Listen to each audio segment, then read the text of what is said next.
The Galactic Coalition had ruled the stars for 3,000 years, and in all that time, they have believed one simple truth above everything else. Warriors win wars. Their society was built on this belief. The strongest fighters held the highest positions. The deadliest soldiers commanded the greatest respect. Every species in the trio. Coalition trained their young to fight, to kill, to conquer, and it had worked for them. They had crushed 100 enemies and claimed 10,000 world's engineers. And mechanics sat at the bottom of their society. These were the workers who fixed things, who built things, who kept the machines. Running the coalition needed them, of course, but they did not respect them. A warrior who killed 100 enemies was celebrated for generations. A mechanic who kept 1,000 ships flying was forgotten before he died. This was the way of things, and no one questioned it. When the human vessel Persistence joined the coalition fleet, it caused confusion among the alien commanders. The ship was small and unremarkable. It carried no heavy weapons, and its hull was thin by coalition standards. But what truly puzzled them was the crew. Captain Kim Yuna was a quiet woman in her 40s with gray streaks in her black hair and calm eyes that seemed to see everything. She held no combat decorations. She had never led soldiers into battle. She had spent her career in shipyards and repair stations, building vessels for others to command the coalition admiral. Thorax was a massive reptilian creature who stood 3 meters tall. His scales were covered with battle scars, and his teeth had been sharpened to points. He had killed enemies with his bare hands. He had led 100 victories. He looked at Captain Yuna and saw nothing worth respecting. "What is this?" he demanded when the Persistence arrived at the rally point. "You sent us a cargo ship." "It is an engineering vessel." Captain Yuna replied calmly. "We specialize in repairs and technical support." Thorax made a sound of disgust. "Technical support? We are going to war against the Vrakian Dominion. We need warriors, not mechanics." Captain Yuna did not argue. She simply nodded and waited for her orders. Thorax assigned the Persistence to the very rear of the fleet formation. Far from any battle, far from any glory. The humans would stay behind and fix things if needed, but the real fighting would be done by real warriors. The crew of the Persistence did not complain. They were used to this treatment. Chief Engineer Park Him-in was a man of 35 with strong hands and a mind that never stopped working. He had grown up in a factory town where his father and grandfather had both spent their lives building machines. He could look at any engine, any system, any piece of technology and understand how it worked within minutes. When the Futuristic Coalition dismissed them to the rear, he simply shrugged and went back to work. "Let them fight their glorious battles," he told his team. "We will keep the lights." On his team was small but skilled. Lee Minji was the propulsion specialist. She was 62 years old, with white hair and wrinkled hands that could perform surgery on a reactor core. She had been building starship engines since before most of the crew was born. Choi Do-eun handled weapon systems. He was a former factory worker from a coastal city back on Earth. He was not a soldier and had never wanted to be one, but he understood how weapons worked, how they could be improved, how they could be fixed when they broke. Han Sujin was the youngest of them at only 24. She had been a university student studying structural engineering when the war began. Now she monitored hull integrity and kept the Persistence from falling apart in the vacuum of space. And then there was Kang Tai-woo, the navigation officer. He was quiet and careful, and he knew the stars better than anyone. Yuna trusted him to find paths through space that others would miss. These were not warriors. They were workers.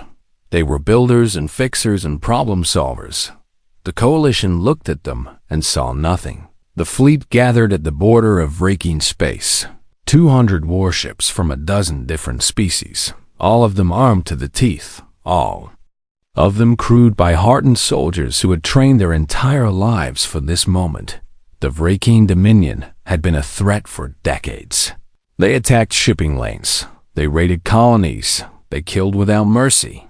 For years the coalition had tolerated them, but now the decision had been made. The Vrakian would be destroyed. Admiral Thorax stood on the bridge of his flagship and addressed the fleet. "Today, we end the Vraking threat," he announced. "Warriors of the Coalition, the enemy awaits. Show them no mercy.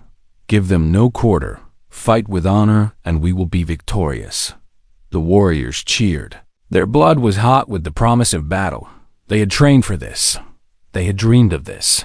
At the rear of the formation, the Persistence sat in silence. The crew monitored their systems and waited. Captain Yuna watched the tactical display as the fleet began its advance.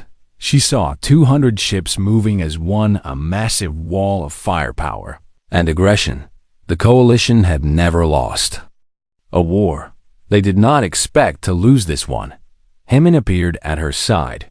He was carrying a datapad filled with fleet diagnostics. "Their ships are running hot," he said quietly. "Half of them have not done proper maintenance in months. They have been pushing their engines too hard, preparing for this attack." Yuna nodded. She had noticed the same thing. The Coalition cared about fighting, not about maintaining. They believed that courage could overcome any mechanical failure. "What about the Vraking?" she asked. "Unknown. We do not have good data on their technology. They have always been secretive. But if they are anything like the Coalition, they will have the same weaknesses." Yuna looked at the fleet again. All those warriors, all that firepower, and underneath it all machines that could break at any moment. The advance continued. The Coalition fleet crossed into Vraking territory and met no resistance at first. The enemy seemed to be retreating, pulling back to their core worlds. The warriors took this as a sign of fear. They pushed forward faster. On the third day of the advance, they reached the Vraking border station, a small outpost that should have been an easy victory. It was deserted. Thorax ordered his ships to continue. The Vraking were cowards, he declared. They would be crushed. But something bothered Captain Yuna. The Vraking had fought the Coalition for decades. They had never retreated before. They had never shown fear. Why would they start now? She kept her concerns to herself. No one would listen to a mechanic anyway. The fleet pressed deeper into enemy territory. The warriors grew restless. They wanted battle. They wanted glory. But the Vraking gave them nothing. Empty stations, abandoned colonies, silent space. Then on the seventh day, the sensors detected something. A single contact, massive beyond anything in Coalition records. It emerged from a fold in space itself. A ship that should not exist. A ship that defied everything they knew about Vraking technology. 12 kilometers long, covered in living metal that seemed to breathe, armed with weapons that made the Coalition ships look like toys. The warriors had wanted a battle. Now they were going to get one. Admiral Thorax stared at the creature on his display. And for the first time in his long life, he felt something he had never felt before. Fear. The dragon had arrived. The dragon hung in space like a nightmare, given form. Its hull was not metal in any way the Coalition understood. It was alive. Scales of dark material shifted and moved across its surface, like the skin of some ancient beast. Lights pulsed along its length in patterns that seemed almost like breathing. 12 kilometers of death waiting in the void. Admiral Thorax recovered from his shock quickly. He was a warrior, and warriors did not show fear. He barked orders to his fleet. All ships form.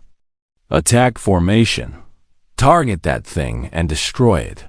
The Coalition fleet responded with the discipline of 3,000 years of conquest. 50 of the finest warships in the galaxy broke from the main formation and accelerated toward the dragon. They were the tip of the spear. The best crews, the heaviest weapons, the most experienced commanders. They opened fire. Plasma bolts and energy beams and kinetic rounds slammed into the dragon. The space around it lit up with explosions. Any normal ship would have been vaporized 10 times over. The dragon did not even slow down. Its hull absorbed the damage. The living metal flowed and shifted, and within seconds, the wounds were gone.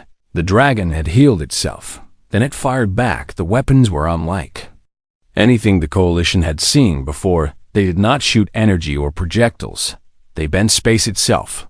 One moment, A coalition had seen before. They did not shoot energy or projectiles. They bent space itself. One moment,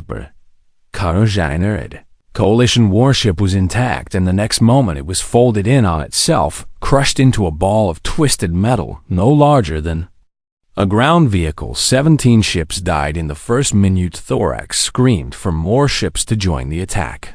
Another 30 vessels surged forward, pouring everything they had into the dragon. Their weapons blazed without stopping. Their crews fought. With all the courage and skill they possessed, it was not enough. The dragon moved through them like a predator through prey. Its weapons fired again and again. Each shot was a death sentence. Ships that had survived 100 battles were torn apart. In seconds, crews that had trained their entire lives were snuffed out before they could even understand what was happening. By the end of the first hour, 47 of the 50 attack ships were destroyed. The remaining 3 were crippled, drifting. Without power, the dragon had not taken a single point of permanent damage. At the rear of the formation, the Persistence watched in horror. The bridge crew stood in silence, staring at their displays as the death toll climbed higher and higher. More and more ships reduced to debris. Captain Yuna gripped the arms of her chair. Her knuckles were white. Her face was calm, but her eyes were filled with grief. These were not her people. The coalition had dismissed her and her crew, but they were still living beings, and they were dying by the thousands. "We should run," Kang Tai-Wu said. His voice was barely a whisper. "We cannot fight that thing." No one argued with him. They were mechanics, not warriors. What could they possibly do against a monster that was destroying the greatest fleet in the galaxy? The second hour was worse. Admiral Thorax threw more ships at the dragon. He had no other strategy. He was a warrior, and warriors fought. When something stood against you, you hit it until it fell. That was the only way he knew, but the dragon would not fall. Its hull regenerated faster than they could damage it. Its weapons adapted to their tactics. Every formation they tried, the dragon countered. Every trick they attempted, the dragon survived. The coalition had conquered 1,000 enemies, but they had never faced anything like this. By the end of the second hour, half the fleet was gone. 100 ships reduced to scattered wreckage. The survivors were pulling back, trying to escape the killing zone. But the dragon pursued them. It was not satisfied with victory. It wanted annihilation. Captain Yuna watched the tactical display, and something caught her attention. The dragon was chasing the retreating ships. It was moving fast, covering vast distances in seconds, but something was wrong with its movement. Jimin, she called. The chief engineer appeared at her side immediately. He had been watching the same display, seeing the same thing. Look at it. Yuna Seijiman studied the dragon carefully.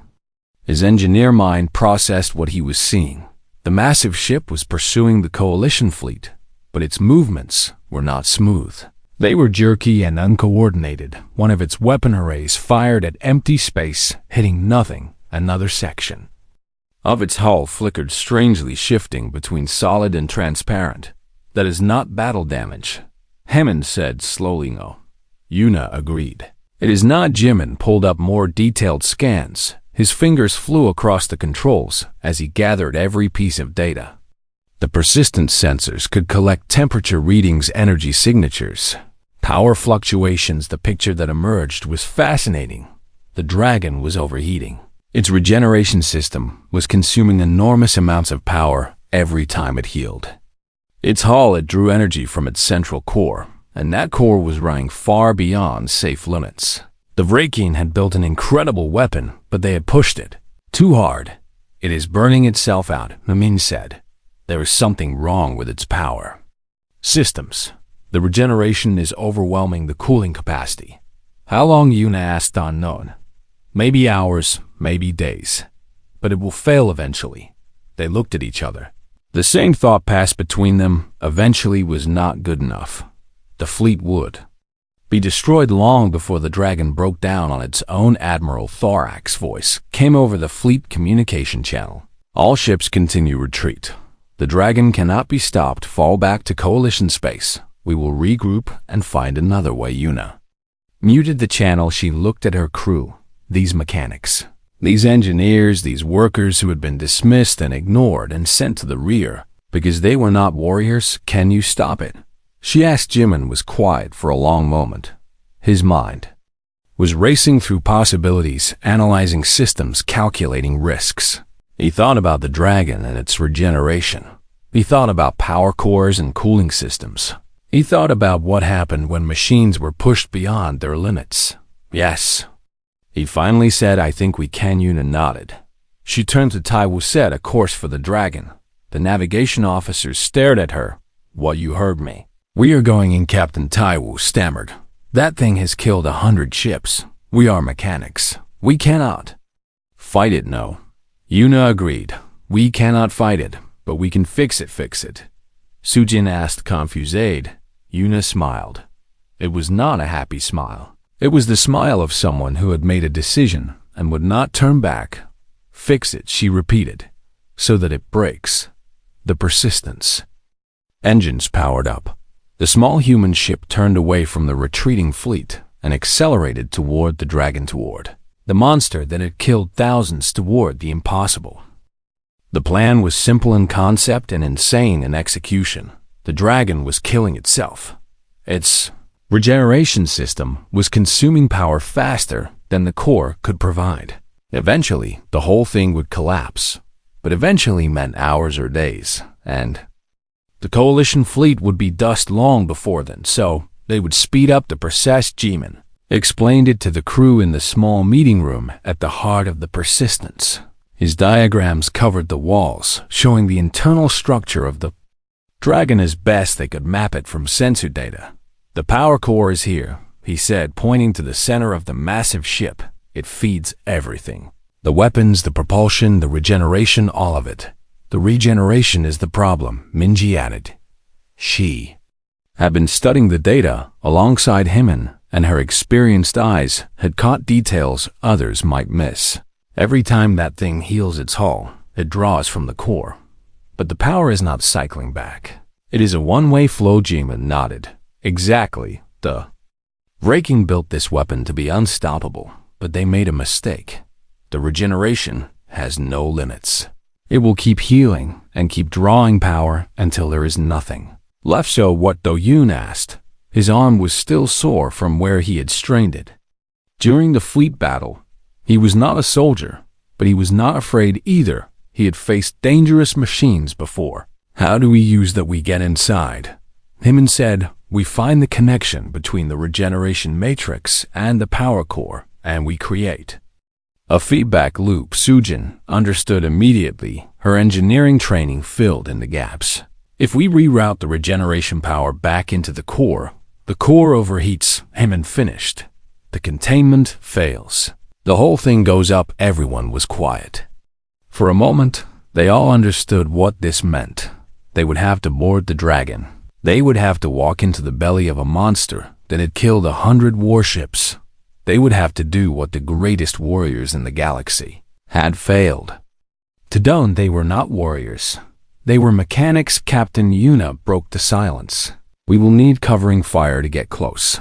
The dragon is distracted chasing the fleet, but it will notice us eventually. She opened a channel to Admiral Tharix. Admiral, this is Captain Yuna of the Persistence. We have a plan to destroy the dragon. We need your supper. Thorax response was immediate and harsh. You have a plan. You, the mechanics who hide in the rear while real warriors die. We have analyzed the dragon power systems. Yuna said calmly. It is unstable. We can trigger a cascade failure from inside, but we need covering fire to get close. Thorax laughed. It was not a kind laugh. You want to board that thing. You want to walk into the monster that is destroyed half my fleet. You are not warriors. You are mechanics. Stay in the rear where you belong. Una did not argue. She simply cut the transmission. No help then. Taiwu said we do it alone. Yuna replied. The Persistence changed course. The dragon was far ahead, chasing the fleeing coalition ships. The small human vessel used the debris field of destroyed warships as cover, slipping between chunks of twisted metal and clouds of frozen atmosphere. Jean gathered his team in the cargo bay. They checked their equipment, plasma torches for cutting through the hull, emergency seals to maintain atmosphere, diagnostic tools for analyzing alien systems, and a few weapons, just in case. Minji was calm, despite her age. She had worked on dangerous machines her whole life. She had been in situations where one mistake meant death. This was just another job. Do-hyun was nervous, but determined. He flexed his hands and checked his cutting tools twice. He was not brave in the way warriors were brave, but he would not let his crewmates down. Sujin was scared. She did not hide it. Her hands trembled as she packed her equipment, but she kept working. She had signed up for this. She would see it through. Jimin watched his team and felt something he could not quite name. Pride, perhaps, or maybe just gratitude. These were good people. They deserved better than to be forgotten. All right, he said. Listen to me. We are not soldiers. We have never been soldiers. And that is fine. We do not need to be soldiers. He looked at each of them in turn. We are mechanics. We understand machines. We know how they work. We know how they break. And that thing out there, the dragon, it is a machine. A very big, very angry machine. But it is still just a machine, and machines can be stopped. The persistence slipped closer. The dragon was focused on the fleeing fleet. It did not notice the tiny ship approaching from below. Captain Yuna guided them through the debris field with careful precision.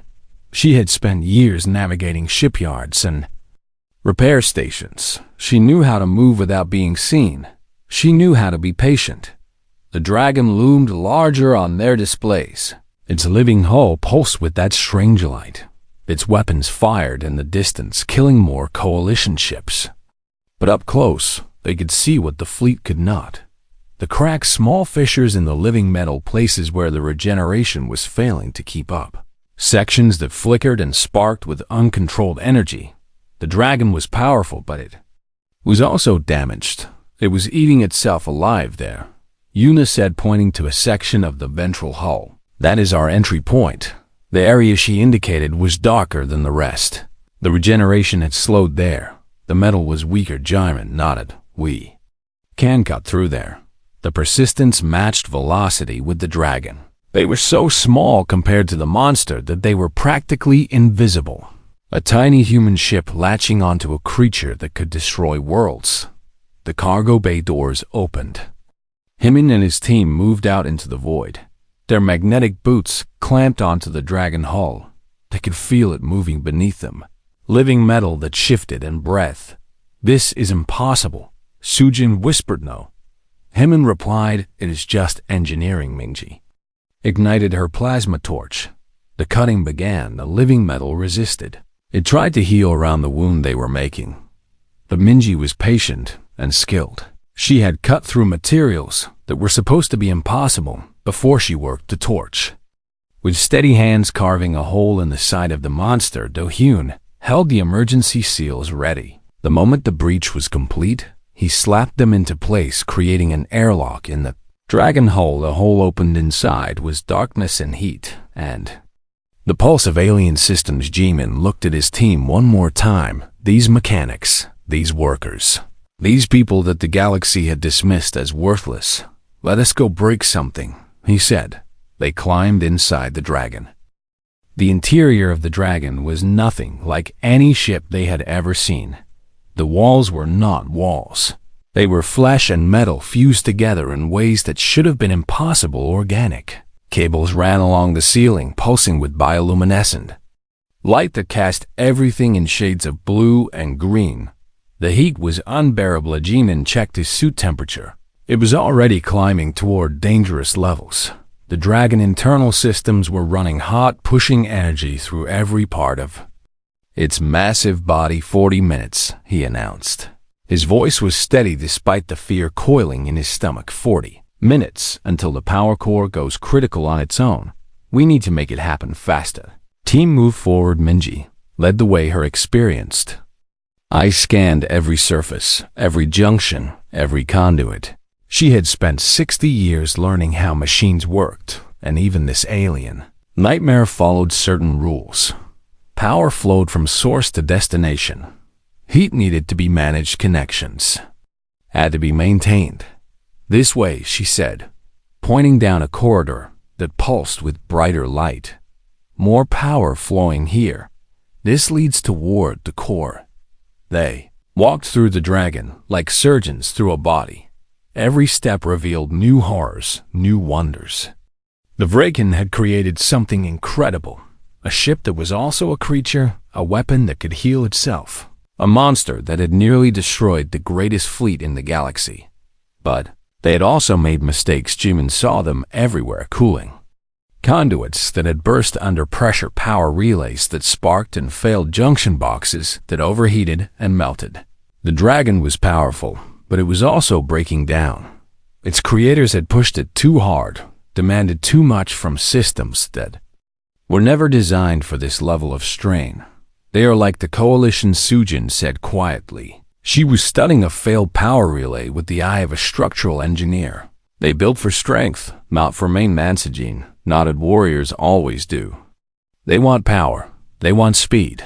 They want weapons that can destroy anything. They never think about what happens when the machine breaks.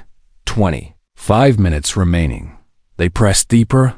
The corridors grew narrower. The heat grew worse. The light pulsed faster, almost like a heartbeat speeding up under stress. Then they found the defense drones. The machines emerged from the walls themselves. Metal shapes that unfolded from the living hull with clicking sounds that echoed in the confined space. They had cutting arms and sensor arrays, and they moved with purpose. Hostiles, Do-hyun shouted. The first drone lunged at him. Its cutting arms sliced through his suit and into his flesh. He screamed and fell back, blood floating in the low gravity. Sujin grabbed him and pulled him behind a junction box, while Hymin and Minji faced the remaining drones. They were not warriors. They did not have combat training. They did not have proper weapons, but they had tools. Minji swung her plasma torch, catching a drone across its sensor array. The machine stumbled blind, and she kicked it into the wall where it shattered.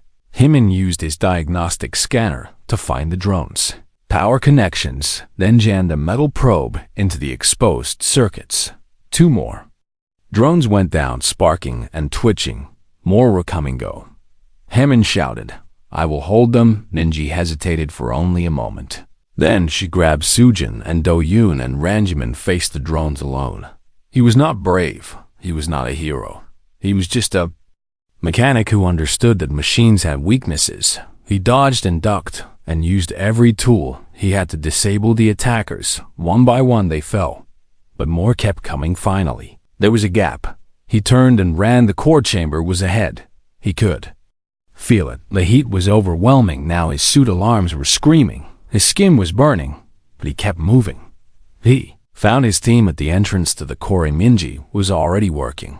Her hands flew across alien controls that she had never seen before, but somehow understood. Sujin was beside her, calling out readings from her scanner. Do-hyun sat against the wall, clutching his injured arm, but still conscious, still watching, still ready to help. The core itself was beautiful, a sphere of contained antimatter suspended in a magnetic web that filled the entire chamber. It pulsed with energy so intense that it hurt to look at directly. Streams of power flowed from it in every direction, feeding the dragon weapons and propulsion and regeneration, and the containment field was failing. Jimin could see it. The web was fraying at the edges. The sphere was wobbling slightly. The whole system was on the edge of collapse. 15 minutes, Sujin reported. Maybe less. Minji did not look up. I need to reroute the regeneration matrix power back into the containment field. If I can reverse the flow, the containment will overload. Hymin finished. The core will breach. The dragon dies. Minji agreed. Now let me work. Jimin watched her hands. They were old hands, wrinkled and spotted with age, but they moved with precision that would have shamed any surgeon. She traced power conduits and identified junction points and found the exact place where the regeneration connected to the core. I can do this, she said. 5 minutes. You have 3, Hymin replied. The drones are regrouping. Minji did not argue. She simply worked faster. The dragons seemed to sense what was happening. The walls around them began to shift. The corridor they had entered through started to close. The temperature spiked even higher. The monster was trying to crush the parasites in its belly. Dohayan forced himself to his feet. His injured arm hung useless at his side, but his other hand gripped a cutting laser. He moved to the closing corridor and began burning. Through the shifting walls, keeping their escape route open, Sujin fed Minji a constant stream of data. Power levels, temperature readings, field stability. Her voice was calm even as the world fell apart around them. 90 seconds, Hyman warned Minji. Connected two conduits, sparks flew, power surged. She moved to the next junction. 60 seconds. The regeneration matrix flickered. The whole ship shuddered as its healing power began to flow backward into the core instead of out. 30 seconds. Minji connected the final relay. Done. She shouted, "Go now." They ran. The corridor was closing. Diane had kept it open, but barely. They squeezed through gaps that should have been too small. They climbed over obstacles that tried to crush them. They moved faster than they had ever moved in their lives. Behind them, the dragon screamed. There was not a sound that should have been possible. A ship should not be able to scream. But the dragon was not just a ship. It was alive, and it was dying. Its own regeneration. Power was flooding back into its containment field. The antimatter core was destabilizing. The whole system was tearing itself apart from the inside. They reached the hull breach where they had entered. The emergency seals were still in place. Minji cut through them in seconds. They tumbled out into space. The Persistence was waiting. Captain Yuna had not left. She had stayed hovering beside the dragon, ready to pick up her crew.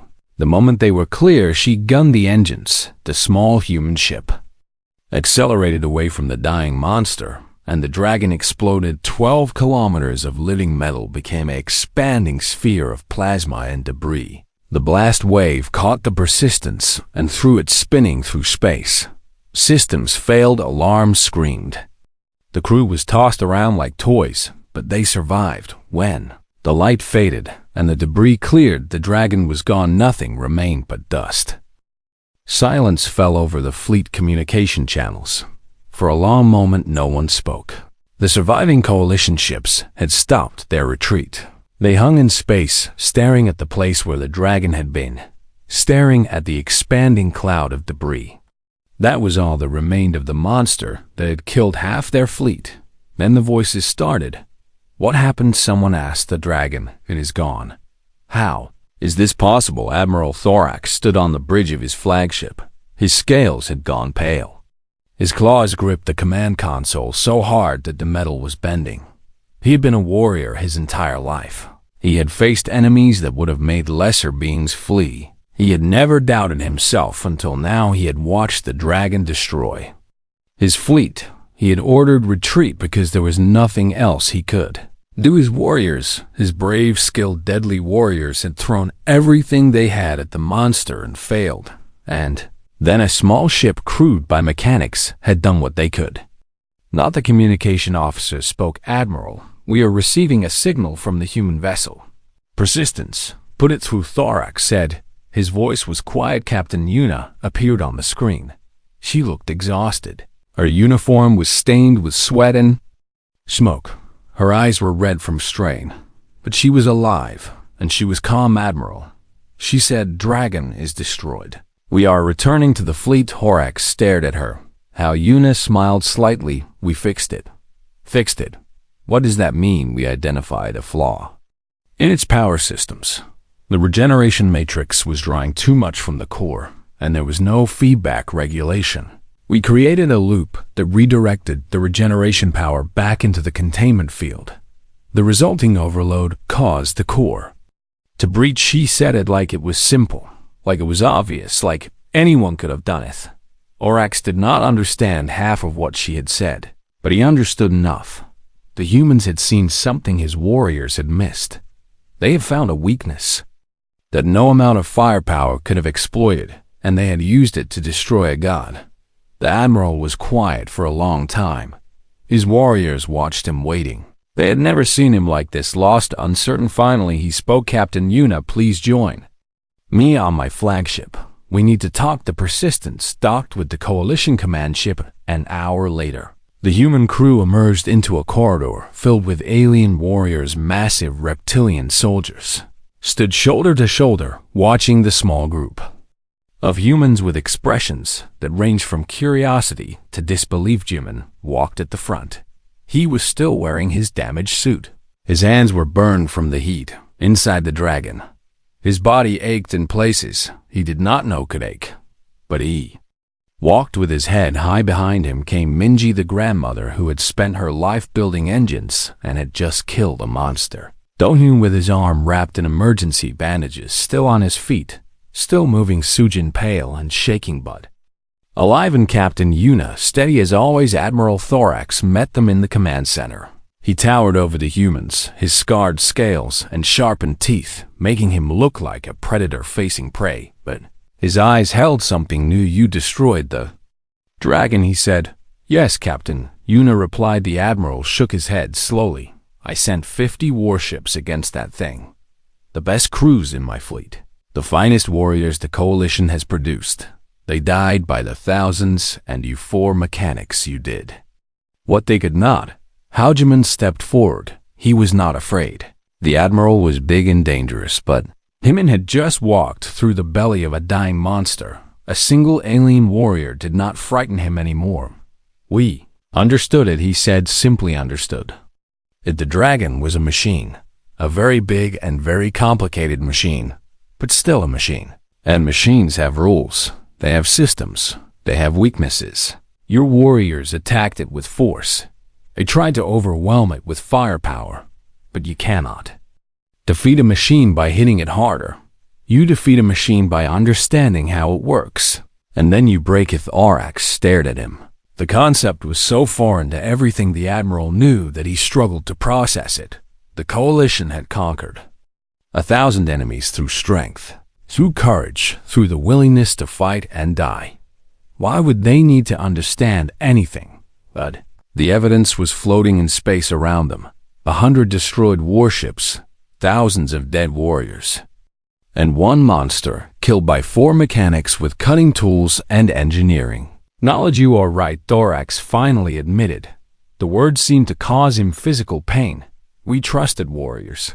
We did not trust mechanics, and we were wrong." The war against the Vrakin Dominion continued, but everything had changed without the dragon. The Vrakin had nothing that could stop the Coalition fleet. Within months, their territory was conquered. Their leaders surrendered. Their threat was ended. But the real victory was not on the battlefield. It was in the minds of the Coalition itself. Engineers and mechanics were elevated from the lowest caste to positions of honor. The human approach, understanding machines rather than simply using them, spread throughout. The fleet training programs were established. Technical academies were built.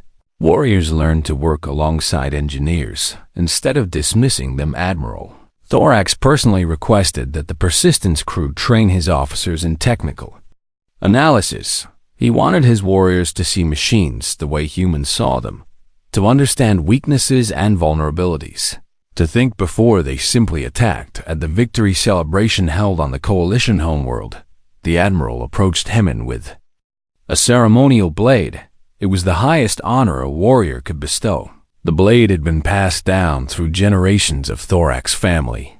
Each ancestor who had carried it had been a legendary fighter. Jinan looked at the weapon. He was not a warrior. He had never wanted to be a warrior.